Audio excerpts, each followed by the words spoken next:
అసలు అన్నిటికీ మూలం ఇదే హాసినితో చెప్పి నీకు లక్ష్మితో పెళ్లి కాకుండా నీ జీవితం మీద నింద వేసింది. నువ్వేమో సిగ్గు లేకుండా దీన్ని బండి మీద వేసుకుని తిప్పుతున్నావు. దుర్గమ్మ, అది ఆపా. నన్ను చూసి టక్కన మొహం తిప్పుకున్నావే, అదే నీ టక్కరతనం. ఎంత దాచుకున్నా నీ మొహంలో చేసిన తప్పు తాలూకు భయాలు స్పష్టంగా కనిపిస్తున్నాయి. ఆ హాసిని చేసిన సాయానికి ప్రత్యుపకారంగా ఇది పెద్దలకు ఇష్టం లేని పెళ్లి చేయాలని అది ప్రేమించిన వాడికి ధైర్యం చెప్పి దగ్గరుండి వాణ్ణి ఊరు దాటించింది. నువ్వేమో దీన్ని ఇంకా వెంటేసుకుని ఊరేగుతున్నావు. నా కంట పడిన వెంటనే చంపలు వాయించుండేదాన్ని. కాని నీకు గౌరవం ఇచ్చే చెయ్యెత్తలేకపోయాను. అయ్యో, నాకేం తెలీదు ఆదిత్య. ఇంకా బుకాయించాలని చూడకే. నీ బతుకు బండారం అంతా ఇందులో ఉంది. చూడు.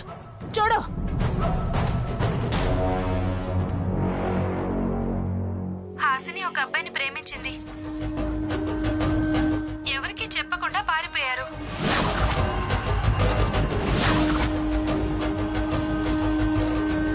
కానీ చెల్లెలు తులసినే చాలా హెల్ప్ చేసింది.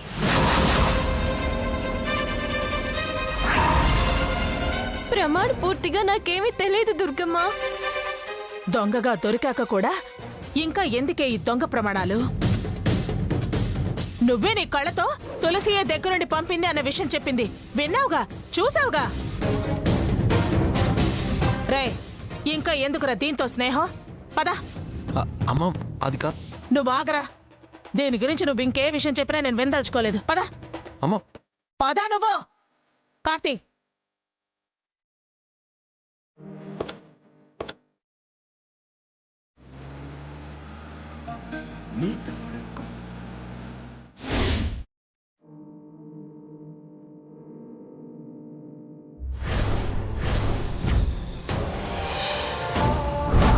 వాడితో పెళ్లి అయినందుకు నిన్ను సుఖపడనివ్వను.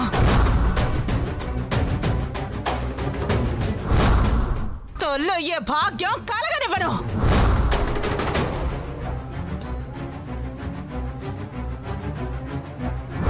నా కొడుకుకు పెళ్లి ఈ లక్ష్మితో చేస్తా.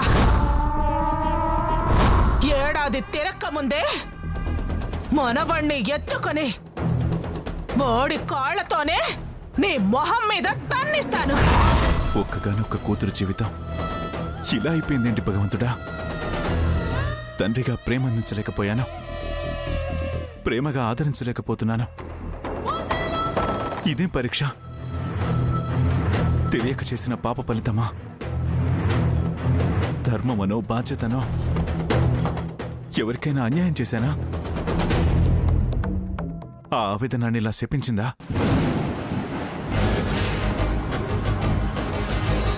ఏమండి, మేనకోడలని ముద్దుకి చిన్నతనంలో మెడల మీద ఎక్కించుకుని తిప్పిన పాపానికి దానికి ఇప్పుడు మనం అలసైపోయాం. ఎంత మోసానికి తెగబడిందో చూశారుగా.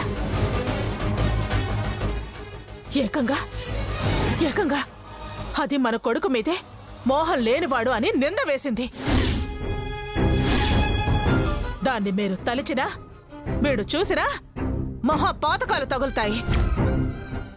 అది ఎంత పాపాత్మురాలు కాకపోతే దాని ఆశకు నా బిడ్డని బలిపశువం చేస్తుందా? దుర్గా, ఎవరు తెలియని వాళ్ల గురించి మాట్లాడినట్టు అలా మాట్లాడతావే? తులసి మనకు తెలియంది కాదు, తను అలా అనే మనిషి కాదు, అనిపించే మనిషి కాదు. నరసింహ ఎక్కడో పొరపాటు పడి ఉంటాడు. అయినా హాసిని మాత్రం ఎందుకలా చెప్తుంది? ఏమన్నారు? తులసి అలాంటిది కాదా? అది ఎలాంటిదో మీ కళ్ళతో మీరే చూడండి. దాని ప్రేమకు ఇది సాయం, దీని పెళ్లికి అది సాయం. పరస్పరం ఒప్పందం. చూడండి, మధ్యలో మనం అమాయకులం. నరకమయ్యేది మన జీవితాలు. వాళ్ళు తెగబడిన మనుషులు. మనం ఎలా పోతే వాళ్ళకేంటండి? వాళ్ళ ఆశలు తీరటం మాత్రమే వాళ్ళకి ముఖ్యం. ఇంత జరిగాక కూడా ఇంకా మీరిద్దరు దాన్ని నమ్ముతారా? అది మన బిడ్డని మోసం చేసింది, మీ కళ్ళు పొడి చేసింది. ద్రోహం, మోసం, చీటింగ్. అది మామూలు మనిషి కాదు, అసాధ్యురాలు. దాని సంగతి తెలిసే అది మనింటి కోడలిగా పనికిరాదు అన్నాను. ఇప్పటికైనా కళ్ళు తెరిస్తే మంచిది, లేకపోతే మన కుటుంబమే నష్టపోతుంది. జాగ్రత్త.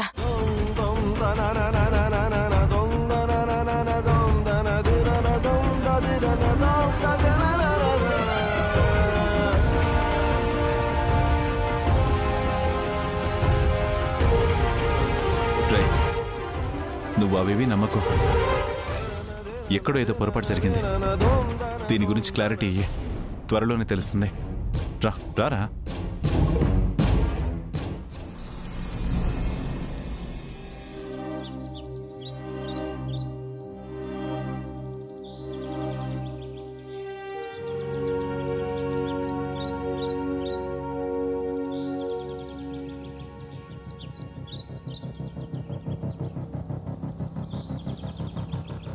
బావా,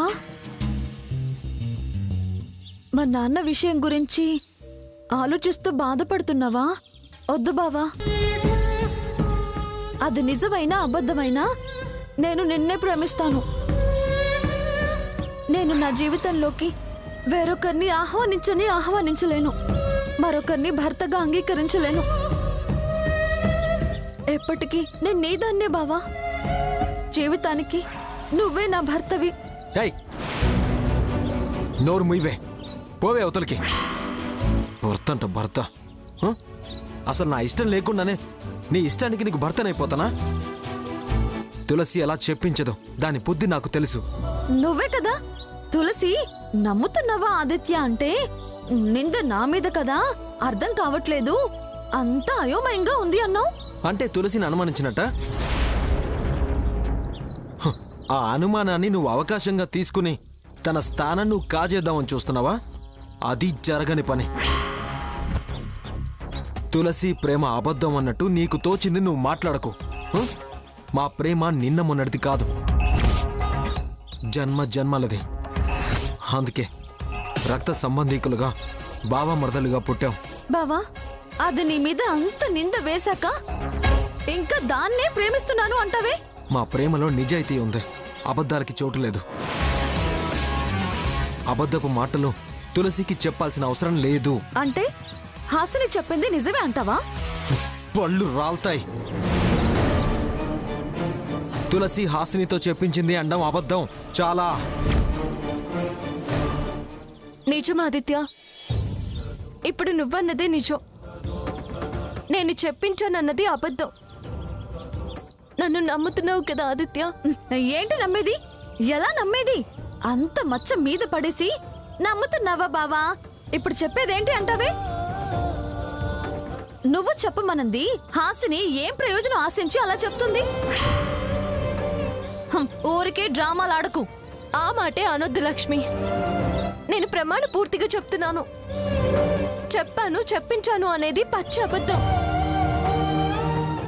ఏంటే నీ వాగుడు? దీన్ని దబాయించినంత మాత్రాన నిజం అబద్ధం అయిపోతుందా? నువ్వు నిర్దోషమైపోతావా? నీ ఎత్తులు జిత్తులు నాకు తెలియనివి కావు. హే, నీ మాటలతో వీడిని పొరిడి కొట్టించి నీ వైపు తిప్పుకుందాం అనుకుంటున్నావా? మోసం చేసి నా కొడుక్కి పెళ్ళాని వైపోయి కాపురం చేయాలని చూస్తున్నావు. నీ ఆటలు నా దగ్గర సాగు. పో అవతలికి వెళ్ళు. వెళ్ళవే.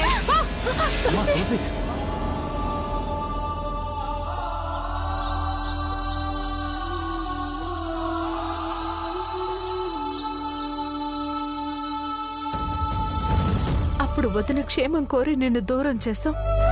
ఇవాళ నీ క్షేమం కోరి దగ్గర చేయలేకపోతున్నాం. వదినా, వద్దొదినా, అది అన్యం పుణ్యం వెరగని పిల్ల. అవునవును, అది ఏమీ తెలియని పిల్ల. దాన్ని ముందు పంపి వెనకాల అన్నీ తెలిసిన నువ్వొచ్చావన్నమాట. మీరు ముగ్గురు కాదు, 30 మంది కట్టకట్టుకునొచ్చినా 3 ముళ్ళు 7 అడుగులు సుభాషితాలు శుభ సందేశాలు అని చెప్పినా దాన్ని నేను కోడలుగా మాత్రం అంగీకరించను. వెళ్ళండి అవతలకి. నిజానిజాలు తెలియకుండా దోషులు చేసి మాట్లాడుకు దుర్గమ్మ. హాసిని చెప్పింది అబద్ధం అని తెలిసినప్పుడు, తులసికి ఏ పాపం తెలియదని తేలినప్పుడు నువ్వు తల వంచుకోవాల్సి వస్తుంది. ఏంటి తలంచుకోవటం, నాలుగు కరుచుకోవటం నా జాతకంలో లేదు.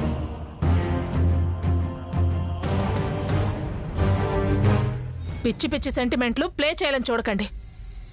మర్యాదగా మీకు మీరుగా వెళతారా, నన్నే బలవంతంగా పంపించమంటారా?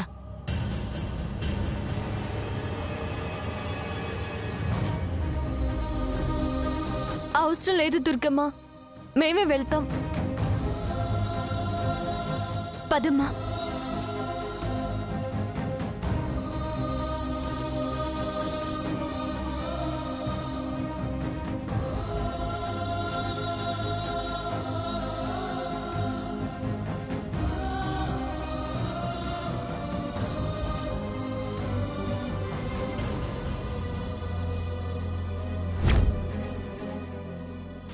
పశ్చాత్తాపం ప్రాయశ్చిత్తంతో సమానమంటారు. అది నిజాన్ని అంగీకరించలేని నీలాంటి మూర్ఖురాలి నుండి ఆశించడం దురాశ అవుతుంది.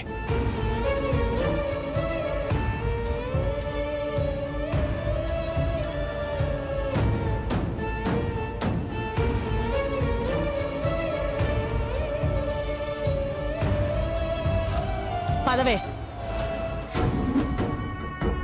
నాతోనే పెట్టుకుంటుందా?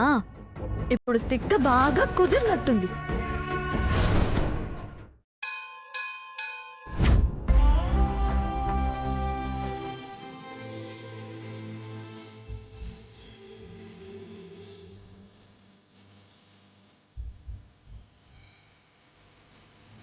ఏంటి ప్రియా అవి? ఏంటని కొత్తగా అడుగుతున్నారేంటి? మంచినీళ్ళు. మంచినీళ్ళా? నువ్వింకా పాల గ్లాస్ తీసుకుని వచ్చావేమో అనుకున్నాను. మీకు ఏం మాట్లాడాలో ఏం మాట్లాడకూడదో తెలీదా? అసలు ఇప్పుడు మాట్లాడాల్సిన మాటేనా ఇది? అవతల పెళ్ళైన పిల్ల కాపురానికి వెళ్ళలేదన్న బాధ కొంచెం కూడా లేదా? నేనైతే క్షణక్షణం చిత్రవద అనుభవిస్తున్నాను. ఎందుకు సీరియస్ అవుతావు ప్రియా? రోజూ ఏదో ఒక సమస్యతో సతమతం అవుతూనే ఉన్నాం కదా.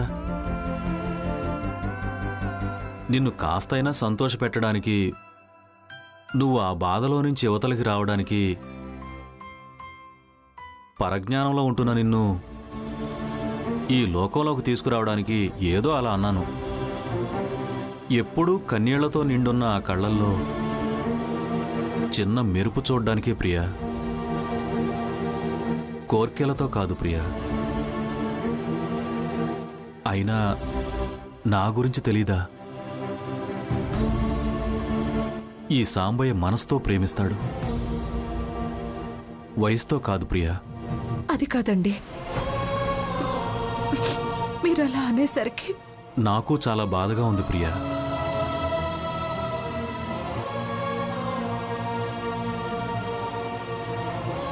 తులసి ఆదిత్యలను చూస్తుంటే గుండె తరుక్కుపోతోంది.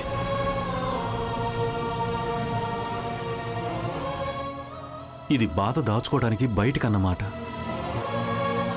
కానీ లోపలి బాధను ఉగ్గబట్టలేకపోతున్నాను.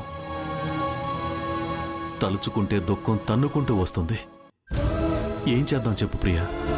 అదే అర్థం కావడం లేదు. వదిన మెట్టు దిగడం లేదు. ఇదేమో మనకి హామీలు ఇస్తుంది, వదినతో పందాలు కాస్తుంది. ఆ పందాలే దానికి ప్రతిబంధకాలవుతున్నాయి. వదిన మనసు మార్చడానికి ఇది పందాలు కాస్తుంది, కానీ వదిన దాన్ని పట్టుదలగా తీసుకుంటుంది. అయినా వదిన దీన్ని శత్రువుగానే చూస్తుంది. అయ్యో, అది నా కోడలు అన్న ధ్యాసే రావడం లేదు. చూద్దాం మరి.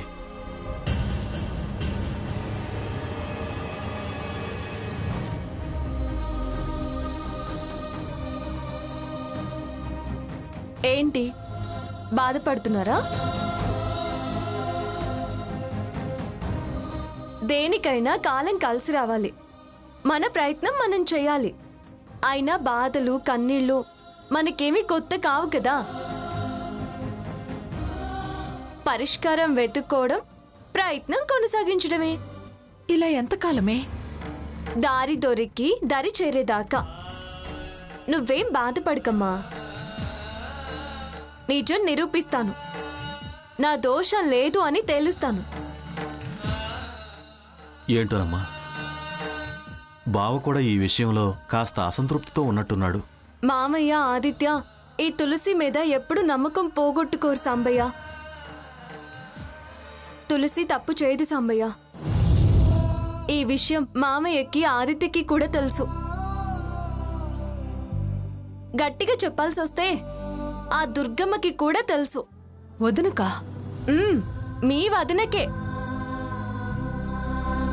పంతం పట్టుదలకి ముందడుగు వేస్తుంది గాని నీచం ఆవిడ అంతరాత్మకే తెలుసు. ఏదో వంకి చెప్పి వంకర టింకరగా మాట్లాడుతుంది. అయినా నేను ఎన్నింట్లో గెలవలేదు? నేను గెలవలేనని మీరెందుకు అధైర్యపడుతున్నారు? గెలుస్తాను. ఆ ఇంట్లోకి వెళ్ళి తీరుతాను.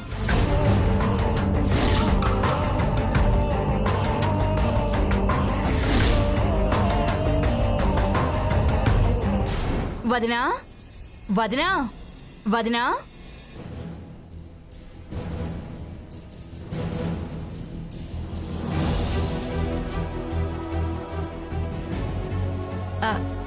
నువ్వా వనజా? ఏంటి ఈ టైంలో వచ్చావు? మీ బాధలు చూడలేక నేను ఇలాంటి బాధలు అనుభవించిన దాన్నే. కూతురు సంసారం ఇలా అయితే ఏ తల్లైనా వెలువెల్లాడిపోతుంది.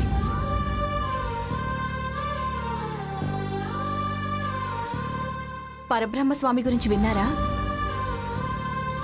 ఆయన గవ్వలు వేసి సమస్యకి పరిష్కారం చూపిస్తారు. మా అమ్మాయి విషయంలో ఆయన సూచనే వాళ్ళ సంసారం బాగుపడేలా చేసింది. ఒకసారి మీరు వెళ్ళి ఆయన్ని కలిస్తే బాగుంటుంది అని చెప్పడానికి వచ్చాను. ఆయనంత త్వరగా ఎవరికీ చెప్పరంట కదా. ఎవరో ఒకరు తెలిసిన వాళ్ళ ద్వారా వెళ్ళకపోతే ఆయన అస్సలు రానివ్వరంట కదా. ఆయన సరే అన్న తర్వాతే వెళ్ళాలంట కదా. ఆ విషయం నాకు వదిలే వదినా. నేను శాస్త్రి గారితో మాట్లాడతాను. ఎప్పుడు వెళ్లాలో చెప్తాను. మీరు వెళ్ళి కలిస్తే తులసి కాపురం బాగుపడుతుందని నాకు నమ్మకం ఉంది. అలాగే, నువ్వెప్పుడు చెప్తే అప్పుడు వెళ్దాం. దుర్గమ్మని గవ్వలు మారుస్తాయా? శాస్త్రి గారి గురించి మీకు తెలీదు. దుర్గమ్మ మనసేంటి? అంతకంటే జగముండి వాళ్ళ మనసును మార్చే పరిష్కారం ఆయన చెప్తారు. నేను కనుక్కొని కబురు చేస్తాను. వస్తాను వదినా. వస్తానన్నయ్య. వస్తాను తులసి.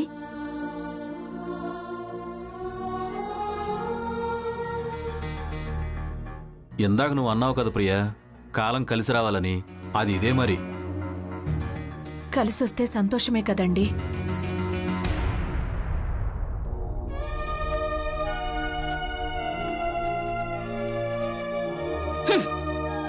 చెయ్యాల్సిందంతా చేసి ఇప్పుడు ఏవీ తెలియనట్టు దొంగ డ్రామాలు ఆడుతోంది. దొంగ డ్రామాలు.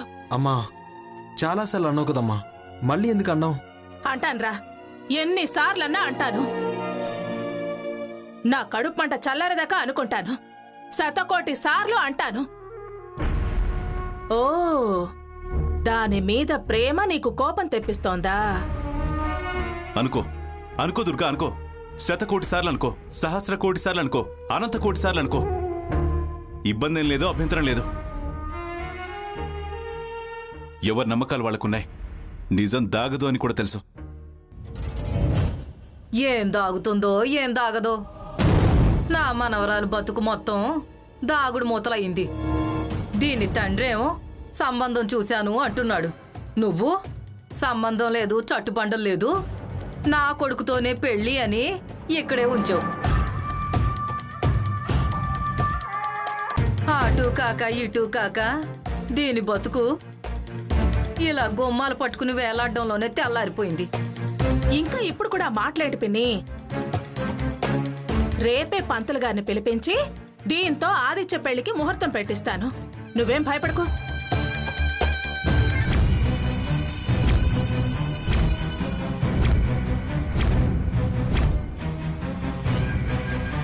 ఇలా చాలా సార్లు అన్నావు కదా అత్తయ్య. అవన్నీ వేరు, ఇప్పుడు వేరే. అంతేనే, ఏదో తేడా వచ్చి ఆగింది కానీ లేకపోతే నీ పెళ్లి ఎప్పుడో అయ్యుండేది. దుర్గా, ఏంటి ఆలోచించు దుర్గా, తొందరపడుకు అంటారా?